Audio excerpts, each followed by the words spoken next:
Officer Derek Martinez had been walking the same beat for 12 years, and in his mind, he had seen it all. The morning sun was already beating down hard on the city streets when he got his assignment for the day. Traffic control around St. Matthew's Cathedral. A military funeral was happening, and the department needed someone to keep the cars moving and the crowds under control. Derek wasn't thrilled about the assignment.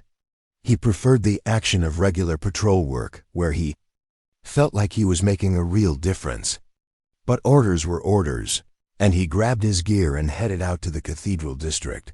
The old cathedral sat right in the heart of downtown, its tall spires reaching up toward the cloudy sky.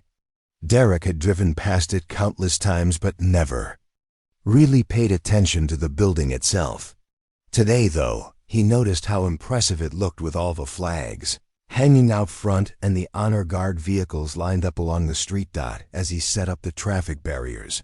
Derek learned a bit more about what was happening.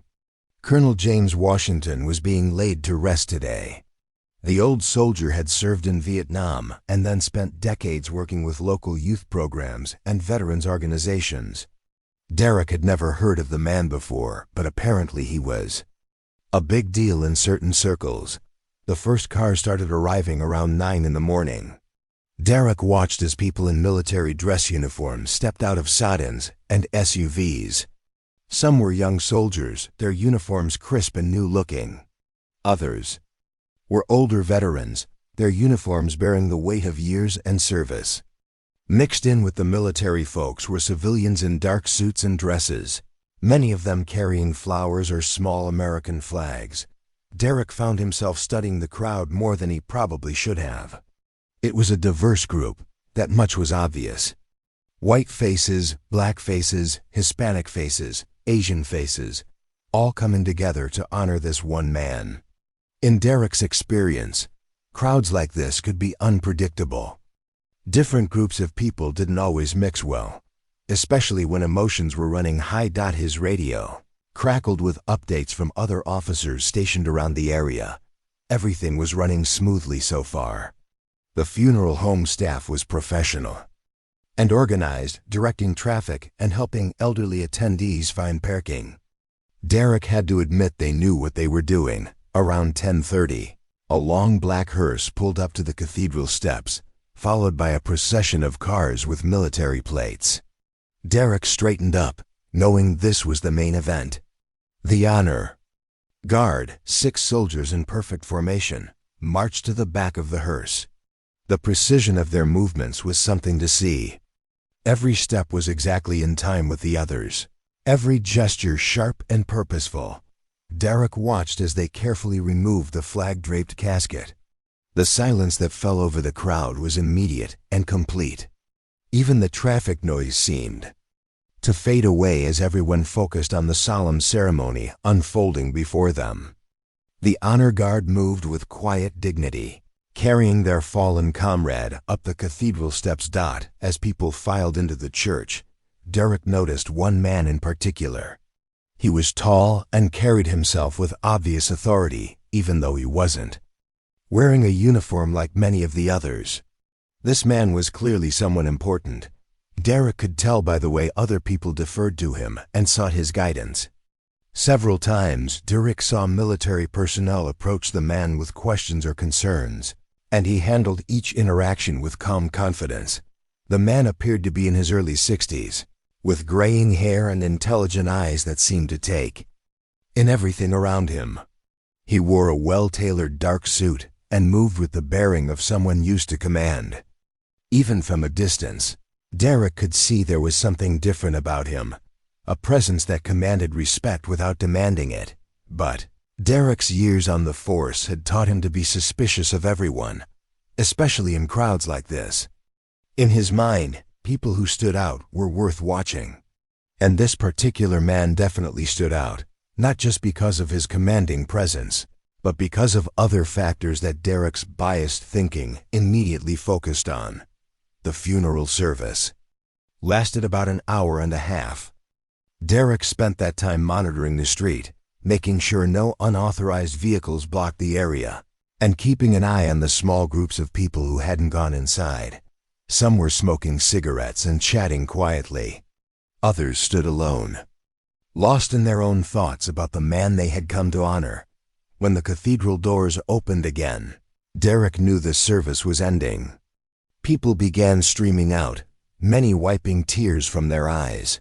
The honor guard reformed and prepared for the final ceremony. The presentation of the flag to the family and the playing of taps. This was when Derek noticed the tall man again. He had positioned himself near the honor guard, clearly playing some kind of supervisory role in the proceedings. Derek watched as the man spoke quietly with the lead guard member, pointing toward different positions and making small adjustments. To ensure everything would go perfectly, the flag ceremony was powerful and moving. Even Derek, who tried to maintain professional distance from these kinds of events, felt something stir inside him as the crisp notes of taps echoed off the cathedral walls. The widow, an elderly woman who had clearly been married to the colonel for many decades, accepted the folded flag with dignity and grace. As the formal ceremony concluded, people began to disperse slowly. Some headed directly to their cars, while others lingered to talk with friends and fellow mourners. The man Derek had been watching stepped away from the main group, pulling out his phone to take what appeared to be an important call. Derek's attention was drawn to this, because the man walked toward the line of official vehicles parked along the street, the same area Derek was responsible for monitoring and keeping secure. In Derek's mind, this looked suspicious. Why would someone be walking alone toward those cars? Why was he on his phone instead of staying with the other mourners? The biases that Derek carried, often buried beneath his professional duties, began to surface. His training should have told him to observe first and approach carefully if necessary. His experience should have shown him that people at funerals often need quiet moments to process their emotions or handle important business related to the deceased. Instead, Derek's preconceptions took over. He saw what he expected to see rather than what was actually happening. A man taking a private phone call became, in Derek's suspicious mind, someone acting strangely. A person clearly connected to the funeral became someone who didn't belong. The stage was set for a confrontation that would change both men's lives forever. One man was simply trying to honor his mentor while handling important business related to that mentor's legacy. The other was about to make assumptions that would destroy his career and expose the dangerous biases he had carried for too long. Neither man knew what was about to happen, but the next few minutes would reveal the true character of both and show how quickly respect can turn to conflict when prejudice clouds judgment. The phone call came at the worst possible time. General Robert Hayes had just finished making sure the honor guard ceremony went perfectly when his phone buzzed with an urgent call from Washington. The caller ID showed it was from the Pentagon, and Hayes knew he had to take it. This wasn't just any call. It was about the scholarship fund being set up in Colonel Washington's name, something that needed immediate attention. Hayes stepped away from the crowd of mourners, walking toward the line of official vehicles where he could have some privacy. The conversation was important, involving federal funding and paperwork that couldn't wait. As he talked, Hayes kept one eye on the remaining funeral activities, making sure everything continued to run smoothly, even without his direct supervision. Derek Martinez had been watching this whole scene unfold, and something about it bothered him. Here was a man walking alone toward the official vehicles, talking on his phone instead of staying with the other mourners. In Derek's mind, this behavior didn't fit. Why wasn't this guy with everyone else?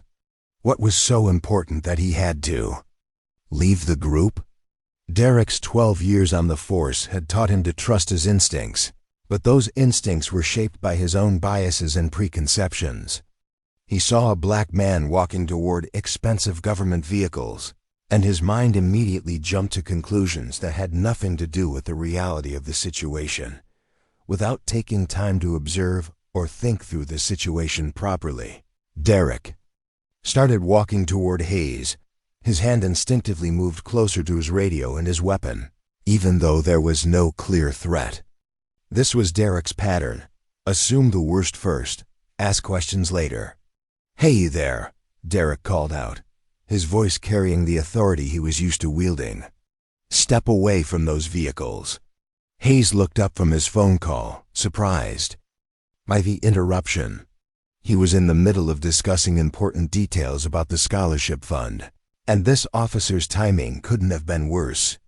Still, Hayes was used to dealing with all kinds of people in his military career, and he knew how to stay calm under pressure. "I'll need to call you back," Hayes said into his phone, ending the important conversation. He turned to face Derek. With the same composed demeanor he had used in briefing rooms and command centers around the world. "Is there a problem, officer?" Hayes asked politely. His tone was respectful but confident, the voice of someone accustomed to being treated with dignity and respect. Derek didn't like the man's tone. In his experience, people who were up to no good often tried to sound calm and reasonable. The fact that Hayes didn't immediately show fear or deference only made Derek more suspicious. "I asked you to step away from those vehicles," Derek repeated. Moving closer. "This is a restricted area." Hayes looked around, genuinely confused. The vehicles were parked on a public street, and he had been involved in their placement as part of the funeral arrangements. There were no barriers or signs indicating any restricted area. More importantly, Hayes had every right to be there. As part of the funeral party. "Officer, I think there's been a misunderstanding," Hayes said, reaching slowly into his jacket pocket. "I'm part of the funeral party. Let me show you my identification." This movement triggered Derek's worst instincts. In his mind, reaching into a jacket could mean reaching for a weapon.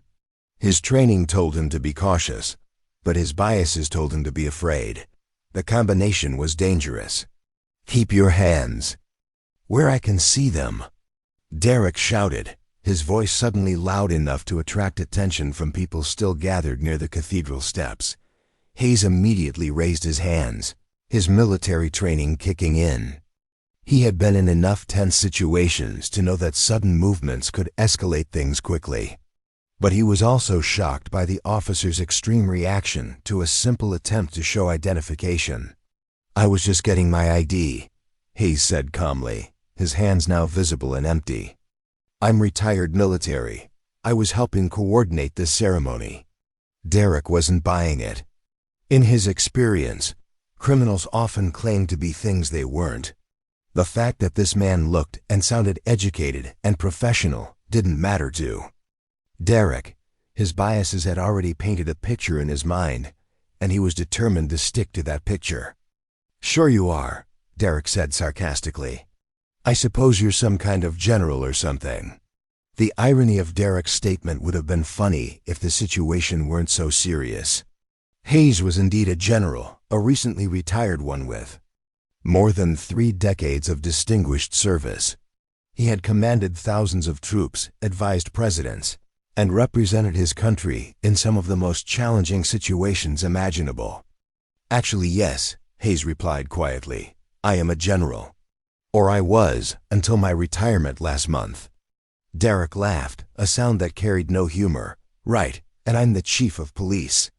You think I'm stupid?" By now, several people from the funeral had noticed the commotion. They could see one of their most respected attendees being confronted by a police officer, and they were beginning to move closer to see what was happening. Hayes could see the situation was getting out of hand. His years of military service had taught him about de-escalation, but they had also taught him to recognize when someone was beyond reasoning with. Derek's body language, his tone, and his unwillingness to listen suggested this was going to get worse before it got better. "Officer, I understand you're doing your job," Hayes said, keeping his voice steady and calm. "But I think if you just let me show you my identification, we can clear this up quickly." "I don't want to see any fake IDs," Derek snapped back. "What I want is for you to explain what you're doing skulking around these vehicles." The word skulking hit Hayes like a slap. Here he was, at his mentor's funeral, having just helped ensure the ceremony honored a man who had dedicated his life to service, and he was being accused of skulking around like some kind of criminal. For the first time, Hayes felt his composure slip slightly, not into anger, but into something sadder disappointment. After everything he had done for his country, after all the years of service and sacrifice, he was still being judged by the color of his skin rather than the content of his character. "I wasn't skulking anywhere," Hayes said, his voice carrying just a hint of the authority he had wielded for decades. "I was taking an important phone call related to the funeral arrangements. Colonel Washington was my mentor, and I'm helping his family with several matters related to his service." Derek heard the authority in Hayes's voice, and it made him angry. In his mind, this was exactly the kind of attitude that proved his suspicions were correct. Who was this man to speak to a police officer with such confidence? "Don't take that tone with me," Derek warned, his hand moving closer to his weapon. "I'm the one asking the questions here." The crowd of mourners was getting closer now, and several people were starting to recognize what was happening. Some were pulling out their phones, sensing that something was seriously wrong with this confrontation.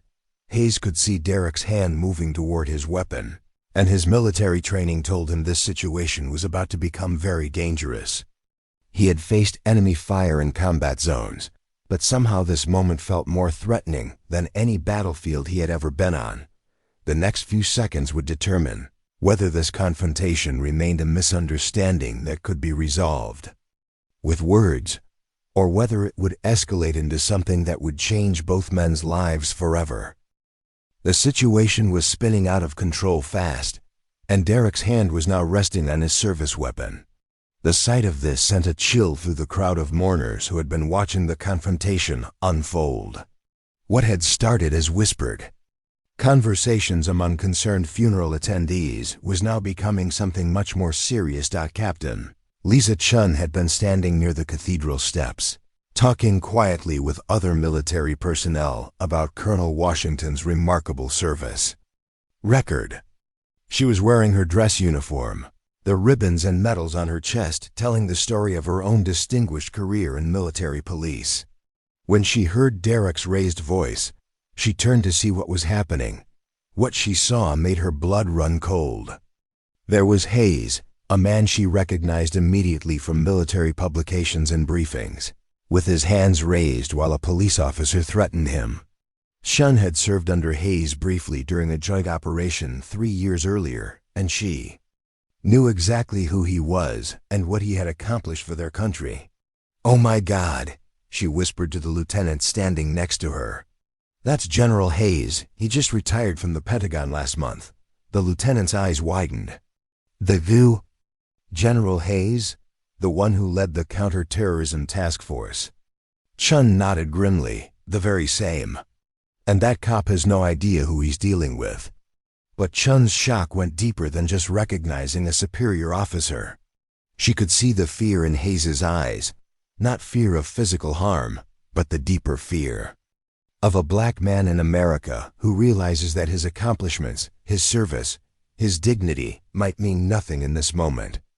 It was a fear that Chun, as an Asian American woman in the military, understood all too well. Other people in the crowd were having similar realizations. Dr. Michael Rodriguez, who ran the local veterans hospital, had worked with Hayes on several medical initiatives for retired service members. He stood frozen, unable to believe what he was seeing. Maria Santos, a city council member who had been planning to present Hayes with a community service award next week, pulled out her phone and started recording. But the most important witness was someone Derek hadn't noticed approaching from behind him.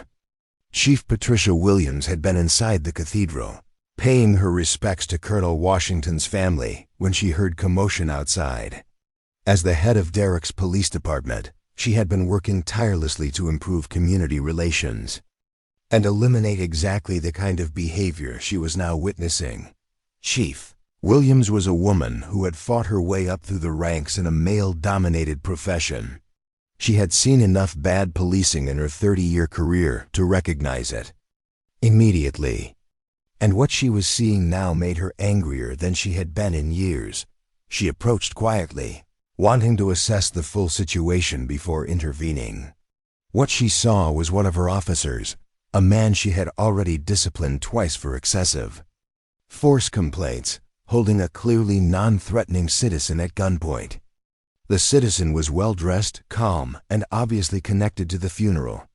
Nothing about the scene made sense from a law enforcement perspective. "Derek," she called out, her voice carrying the authority of someone who would not be ignored. "What's going on here?" Derek spun around, surprised to see his chief. For a moment, his confidence wavered. He hadn't expected to have to explain his actions to anyone, especially not his boss. "Chief Williams," he said, trying to regain his composure.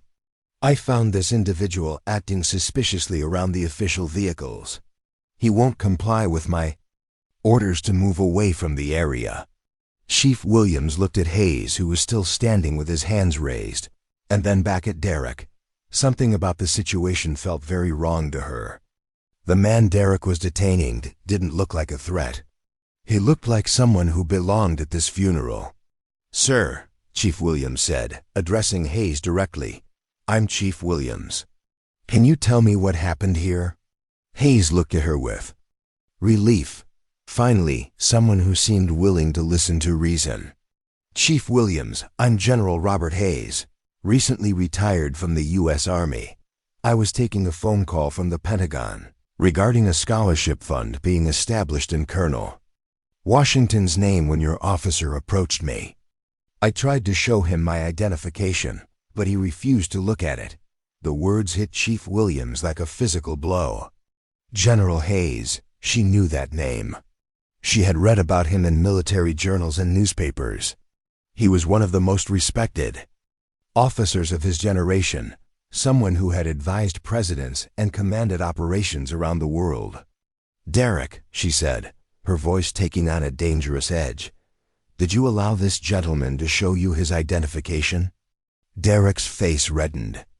"Chief, he could have a fake ID. People lie about who they are all the time. I was just being careful." "Being careful?" Chief Williams's voice rose slightly. "You drew your weapon on a funeral attendee without cause?" By now, the crowd had grown larger, and more people were recognizing what was happening. Hayes's former aide, Colonel Thompson, pushed through the crowd when he saw his old commander in distress, General Hayes. Thompson called out, "Sir, what's happening here?" The recognition in Thompson's voice was unmistakable. Here was another military officer in full dress uniform, clearly knowing and respecting the man Derek had been treating like a criminal. Derek's confidence began to crumble as he realized that multiple people seemed to know who this man was. But his pride wouldn't let him back down. In his mind, he was still right to be suspicious.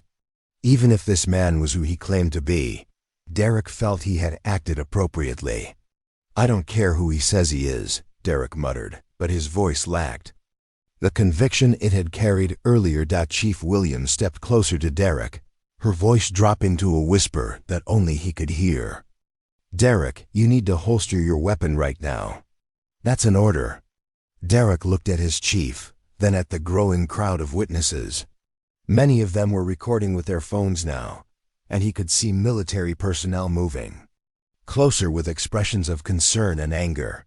"But Chief," Derek started to protest.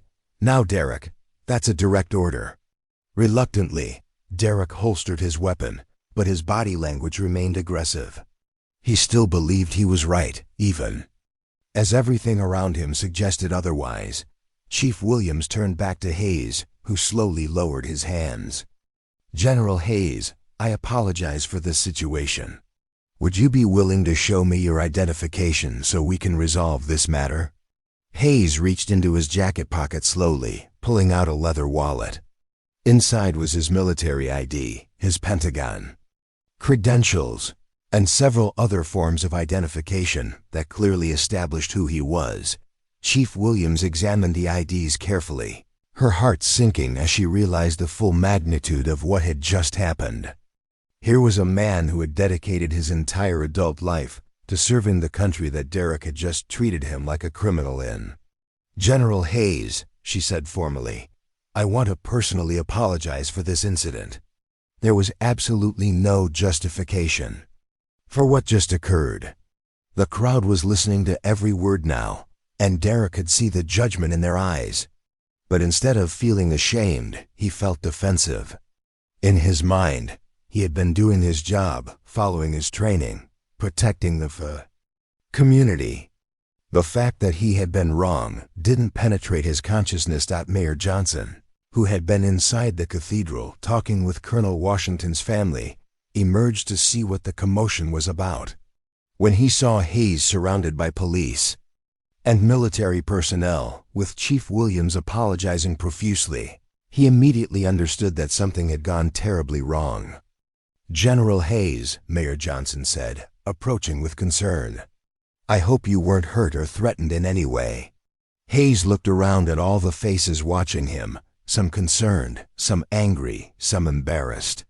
He thought about Colonel Washington, who had taught him that dignity meant maintaining your composure even when others lost theirs. "I'm fine, Mayor Johnson," Hayes said quietly.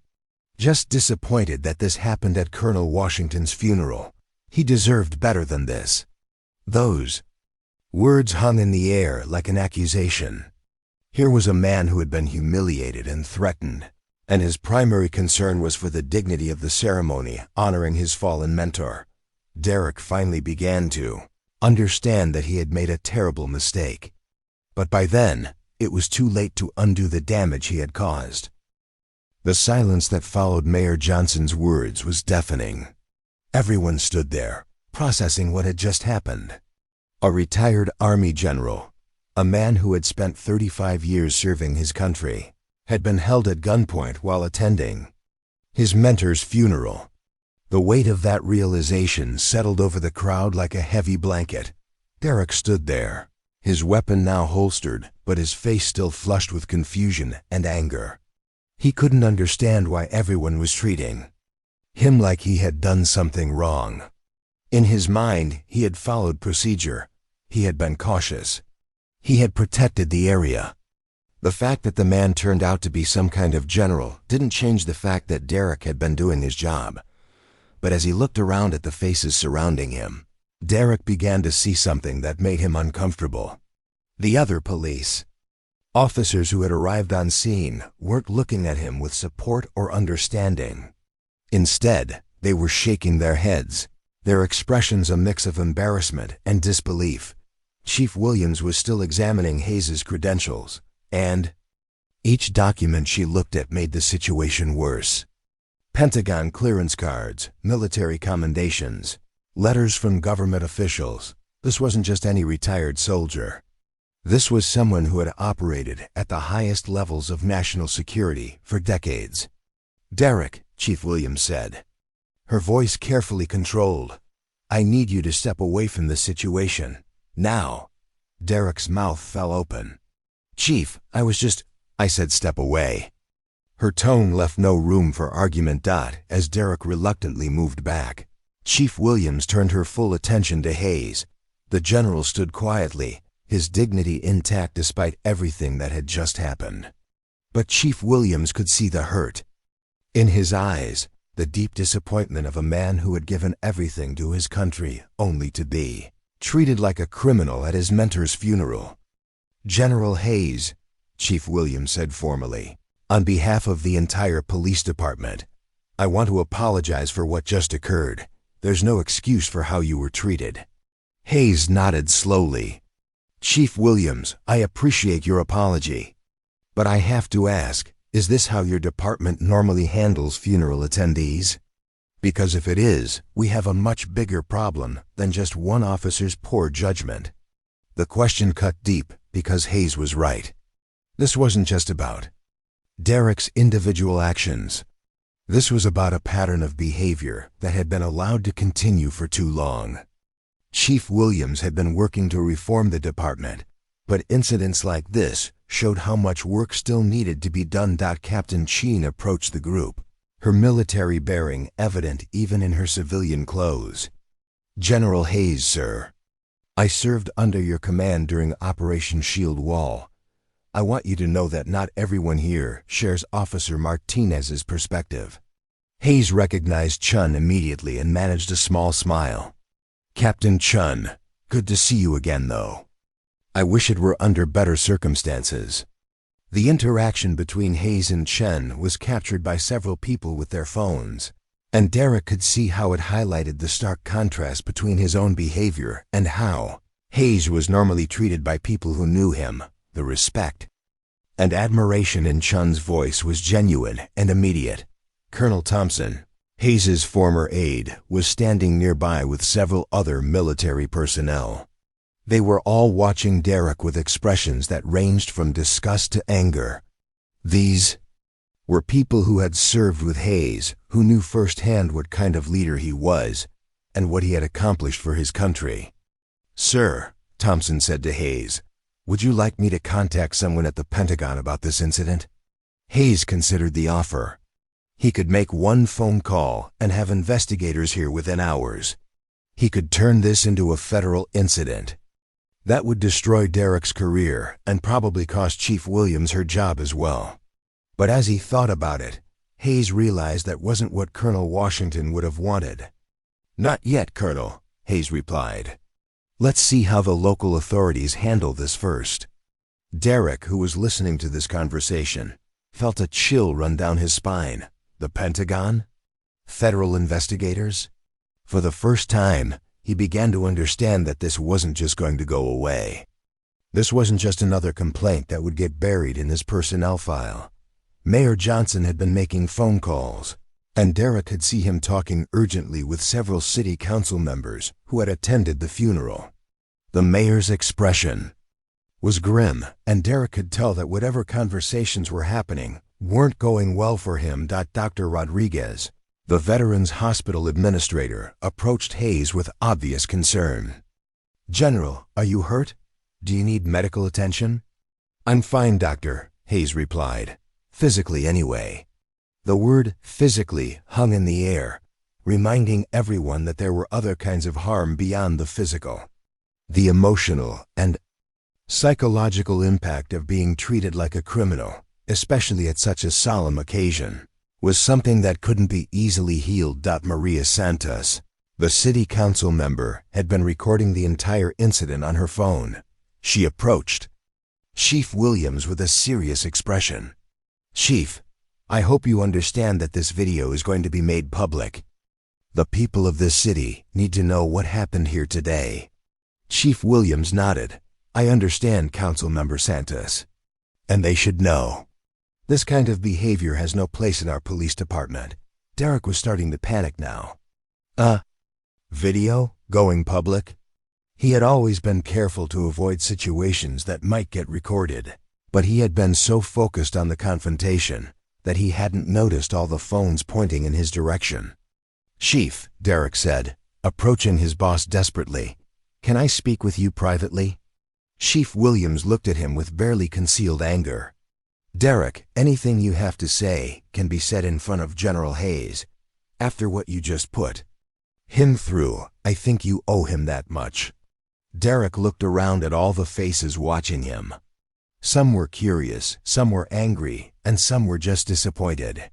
He realized that there was no private conversation that was going to fix this situation.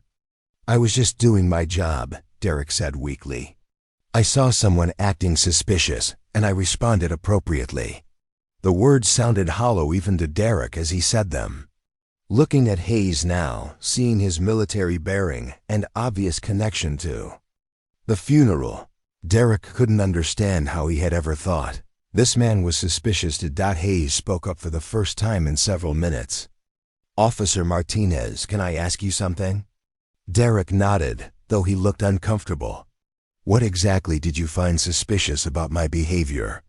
"I was standing near vehicles that I had helped arrange, taking a phone call about a scholarship fund for the man we were honoring today. What part of that seemed criminal to you?" Derek opened his mouth to answer, but found he didn't have words. How could he explain that his suspicions had been based on nothing more than his own biases and preconceptions? How could he admit that he had seen a black man near expensive cars and immediately assumed the worst? I thought, Derek stammered. But he couldn't finish the sentence. You thought what? Hayes pressed gently. That I was trying to steal the cars? That I was some kind of threat to the other mourners? What exactly did you think I was doing? The questions were asked without anger, but they cut Derek more deeply than any shouting would have. Hayes wasn't attacking him. He was simply asking Derek to explain his actions, and Derek was discovering that his actions couldn't be explained in a reasonable way. Chief Williams watched this exchange with growing certainty about what she needed to do. Derek's inability to articulate any legitimate reason for his behavior made it clear that this incident was rooted in exactly the kind of biased policing she had been trying to eliminate from her department. The crowd was beginning to disperse, but many people lingered, sensing that this incident was far from over. They could see that something significant was happening, something that would have consequences far beyond this single moment. Derek looked around desperately, hoping to find someone who would support his position, someone who would agree that he had been right to be suspicious. But all he saw were faces filled with disappointment and disapproval. The reality of his situation was starting to sink in, and Derek was beginning to understand that his career, his reputation, and his future were all in serious jeopardy. The next few hours changed everything for Derek Martinez. By the time he got back to the police station, the video of him pointing his weapon at General Hayes was already spreading across social media like wildfire. The footage was clear and damning. There was no way to spin it or explain it away. Chief Williams called Derek into her office immediately. The conversation was brief and to the point. Derek was suspended pending a full investigation. His badge and weapon were confiscated, and he was told to go home and wait for further instructions. For the first time in his 12-year career, Derek walked out of the police station as a civilian. The media attention was swift and brutal. Local news stations picked up the story first, but within hours, it had gone national. The headlines were devastating. Police officer draws gun on decorated. General at funeral, and hero general threatened by cop at mentor's service. Derek's name and photo were plastered across television screens and newspaper websites. Derek tried to stay off social media, but his friends and family were sending him links to the coverage. The comment sections were filled with outrage and disgust. People were calling for his immediate firing, demanding criminal charges, and sharing their own stories of police misconduct. The video had been viewed millions of times, and each view felt like another nail in Derek's coffin. At home, Derek's wife Patricia looked at him with a mixture of disappointment and fear. She had always supported his career, but this was different. This wasn't just a complaint or a disciplinary action. This was her husband being exposed to the entire world as someone who would threaten an elderly black man at a funeral. "Derek," she said quietly, "what were you thinking?" Derek had been asking himself the same question for hours, and he still didn't have a good answer. In the moment, his actions had seemed justified to him. But watching the video, seeing himself from the outside, he couldn't understand what had driven him to such extreme behavior. "I thought he was acting suspicious," Derek said weakly, but even he could hear how hollow the words sounded. "Suspicious how?" Patricia pressed. "He was taking a phone call at a funeral. How is that suspicious?" Derek couldn't answer because he was finally being forced to confront the uncomfortable truth about his own biases. He had seen a black man near expensive cars and immediately assumed criminal intent. There was no other explanation for his behavior, and that realization was devastating. Meanwhile, the police department's internal affairs division was conducting a thorough investigation. They pulled Derek's personnel file and found a pattern that Chief Williams had been trying to address for years. Multiple complaints about excessive force, all involving minorities. Citizens describing feeling threatened and humiliated during routine stops. Other officers expressing concerns about Derek's attitude and approach. The investigation revealed that Derek had received sensitivity training 3 times in the past 5 years, but clearly none of it had made any lasting impact. His supervisors had documented concerns about his interactions with the community, but somehow he had continued to patrol the streets despite these red flags. General Hayes, meanwhile, was dealing with his own aftermath. The phone calls started almost immediately from former colleagues, from military officials, from friends who had seen the news. Everyone wanted to know if he was okay, if he needed anything, if there was something they could do to help. But Hayes was most concerned about how the incident affected Colonel Washington's memory. This should have been a day to honor a great man's life and service. Instead, it had become a national story about police misconduct and racial bias. Hayes felt like his mentor's funeral had been stolen from his family and friends. The scholarship fund that Hayes had been discussing during his phone call received an unexpected boost from the publicity. Donations poured in from around the country as people learned about Colonel Washington's story and wanted to support his legacy. In a strange way, Derek's actions had brought more attention to the Colonel's life and service than might have happened otherwise. 3 days after the incident, Derek received a call from Chief Williams. The investigation was complete, and the findings were clear. Derek's actions had been unjustified, unprofessional, and potentially criminal. He was being terminated immediately, effective that day. "Derek," Chief Williams said during their final conversation, "I want you to understand something. This isn't just about one bad day or one poor decision. This is about a pattern of behavior that has no place in modern policing.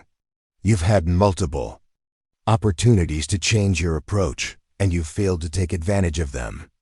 Derek tried to argue, to explain that he had always been a good cop, that he had served the community faithfully for 12 years.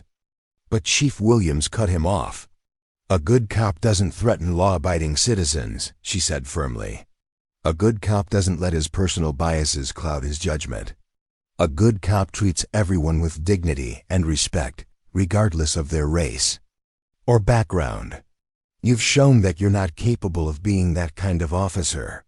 The termination was just the beginning of Derek's problems. The district attorney's office announced that they were reviewing the incident for possible civil rights violations. The FBI opened their own investigation into Derek's pattern of behavior. Civil rights lawyers were already reaching out to General Hayes about potential lawsuits. Derek's police pension was in jeopardy. His law enforcement certification was under review. The career he had spent 12 years building was crumbling around him, and there was nothing he could do to stop it. The local newspaper published a detailed investigation into Derek's history on the force. They interviewed citizens who had complained about his behavior over the years. Many of them were people of color who described feeling humiliated and threatened during routine interactions with Derek. The pattern was clear and undeniable.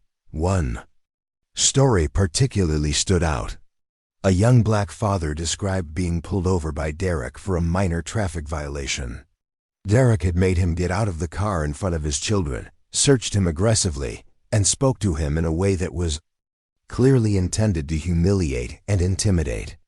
The man had filed a complaint, but nothing had come of it at the time. "I felt like he was trying to put me in my place," the man told the newspaper. "Like he wanted to show me and my kids that he had all the power and we had none. It was one of the most degrading experiences of my life." General Hayes read these stories with a heavy heart. He realized that his experience, as terrible as it had been, was not unique. Derek had been treating people this way for years, and the system had failed to stop him. Hayes decided to use his platform to advocate for police reform. He began speaking at community meetings and police training sessions, sharing his story and pushing for better training and accountability. He worked with Chief Williams to develop new protocols for community engagement and bias recognition. The Colonel Washington Foundation that Hayes established became a powerful force for change. It provided scholarships for young people pursuing careers in public service and law enforcement, but it also funded training programs designed to eliminate the kind of biased policing that Derek had practiced. Derek, meanwhile, found himself unemployable in law enforcement. No police department would hire an officer who had been fired for pointing a gun at a decorated general.